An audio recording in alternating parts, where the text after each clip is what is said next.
Hey there, Chris Hill here.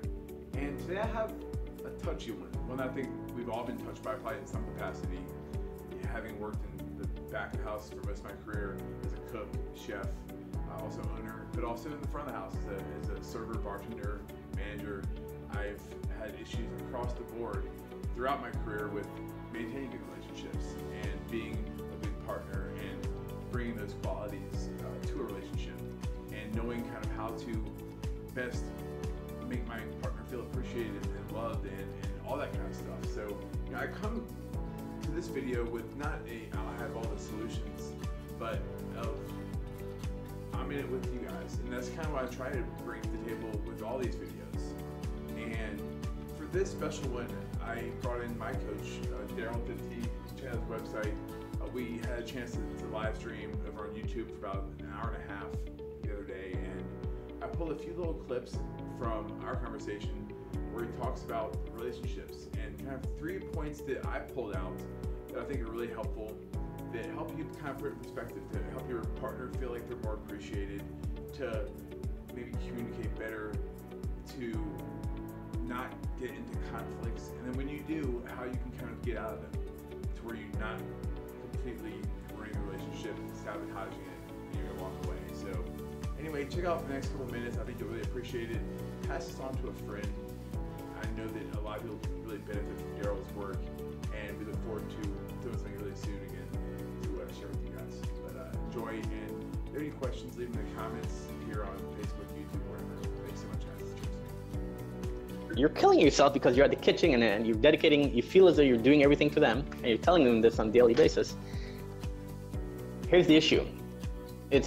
You can try and love your spouse as hard as you can, but it's really not about effort, okay? It's not about force. It's not about brute force, okay?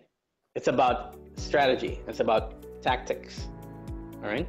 And by that, what I mean is this. If you have a customer out front and they say, I would like a salmon with a sprig of, I don't know, I'm not a chef, Chris, so whatever. I want some salmon, right? With some scalloped potatoes, right? And you take their order and you go to the back of the kitchen and you cook up the most delicious steak humanity has ever seen. And you send it out and you say, I know you ordered salmon, right? But look at this steak. Look at this, it's amazing, right? It's $1,000 steak. And she might eat it, and she might appreciate it, or he might appreciate it, but guess what? That's not what they ordered, right?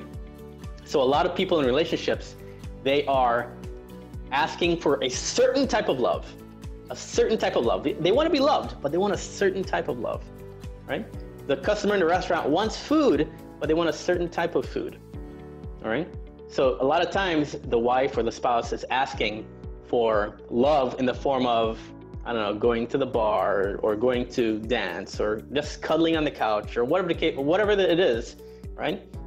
It's not about how much force you do it with, right? You don't have to buy her a brand new car.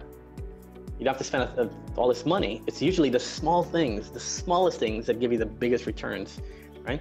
So it's the way in which you express that love. And if you're not expressing the love in a form that they can appreciate it, well, then the steak is just a steak, right? So yeah, you love the steak, right? But that's not what she's asking for, right? She wants something more. She wants that salmon. She wants to cuddle on the couch. She wants to feel loved, right? And that feeling can only happen if you express that love in very certain ways. And how do you know what those ways are? You ask. You literally ask. And that's what makes it so easy. You say, what do I need to do to make you feel loved? And they might say something like, I want to feel respected. Okay, that's great. That's great. I need something a little bit more specific, baby. All right? Well, what does that mean? All right? But seriously, that's how you gotta drill down into it, because people, they want to be happy, but they don't know what that means. They want to be loved, but they don't even know what that means, right? So yeah, tell me, what does respect mean? Does it mean like, yes sir, no sir? Or does it mean like, hey, do you want me to like give you a foot rub at the end of the day, or cuddle with you, or watch a movie with you, or cook for you, or what is it, right? Give me some specifics. Because once you have that laundry list, oh my gosh, you just keep hitting those buttons every time, and it's a guaranteed win. This is the kicker. Once you flood your spouse with love, and they're like completely maxed out, right? You can't give them any more love. because they're bursting at the seams, something special happens. Something flips within them. They start not only doing the same thing for you, but they start pushing you towards your passions, right? The passion of your cooking or your writing. They literally come to you and say, hey babe, I know this blog is important to you. You need to stay up late. Yes, I want you to cuddle with me tonight, but you need to stay up late and do this because this is important to you. That's why you need to do this. Something shifts within them, right? They start giving instead of just taking. And that's where the kicker is. Once you give 100% of yourself, you're actually kind of like molding your spouse or your significant other in such a way that they're like, wow, this person is giving so much, I have to give back. I have to give back, and they start supporting you. So once again, Chris, there's only one rule when it comes to maintaining a healthy relationship, okay? And that's to give 100% of your life, your love, and your passion to your partner. And that's why fighting and arguments and attacks ruin relationships. It's because it reduces their feeling of significance in your relationship, right? If I attack you right now and I say, Chris, you're this, that, and the other, and make you feel like crap, it's like, well, man, you just made me feel really insignificant. And you probably won't talk to me again, right? It's the same thing with relationships or marriages or whatnot. Just because you have that piece of paper, it doesn't mean they're gonna stick around and you can treat them and make them feel insignificant, right? So it takes two hands to clap, right? I've told you this before. It's an old saying from when I was a kid. My grandmother used to say that. But a fight cannot occur unless two people are engaged, right? So even if you come home after a long day of work, you're beat, and your spouse jumps down your throat, right? You have a choice, right? You have a choice.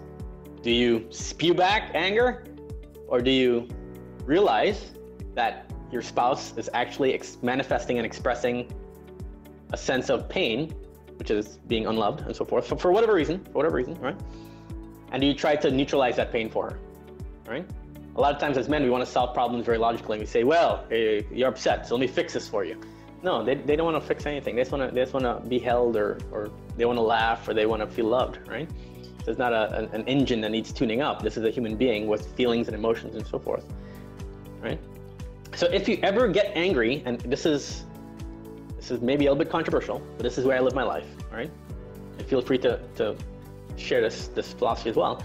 But if you ever get angry and attack your significant other, I want you to know that you are, in my opinion, you are immediately in the wrong, because you are actively dismantling the fragile bonds of your relationship, all right? I don't care if you're right or wrong. I don't care who's right? The minute you start fighting, the minute you start arguing, you start arguing. You're the second hand that's making this clap now, right? Let the other person have their meltdown, right? Let them have their meltdown. And it's okay to feel anger, right? Feel the emotion. You're a human being, right? If you stub your toe, it's gonna hurt. But at the same time, do not let that manifest into words or actions, right? Take a deep breath, calm yourself, and help them. And the way I do that is by trying to make her laugh, or hugging her, or something, right? Something like, oh my, the thing I always say to Summer that kind of makes her even more upset, but she ends up laughing, is, oh, you're so beautiful when you're angry, right? Because I'm smiling about it and I'm laughing, and she's like, what is wrong with you right now? I'm trying to have a serious conversation. I'm like, no, I'm focused on how beautiful you are right now, right? But likewise, when your partner is upset, know that it's only because of emotional pain. It's not personal. There's no attack on you. It's literally them going through pain, but they're manifesting it in a way that looks like they're attacking you. Why did you work late again? I can't believe you missed the so-and-so and so-and-so. What kind of man or person are you? Yeah, okay, I get it. You're feeling a lot of pain. How can I help you? How can I help you reduce that pain within you, right? That's the conversation that should be going through your head. Now, sometimes you're gonna slip. And you're gonna say something that's mean, or you're gonna lash out or attack or whatnot. It's because you're a human being. But the minute you catch yourself doing it, just take 2 steps back, immediately apologize, and start reconnecting and rebuilding those bonds. Because once that last bond is snipped with that last little smart ass remark, all of a sudden, the relationship's over, right? And you're trying to grasp at straws now to try and build, keep something together that you've been pushing away for so long.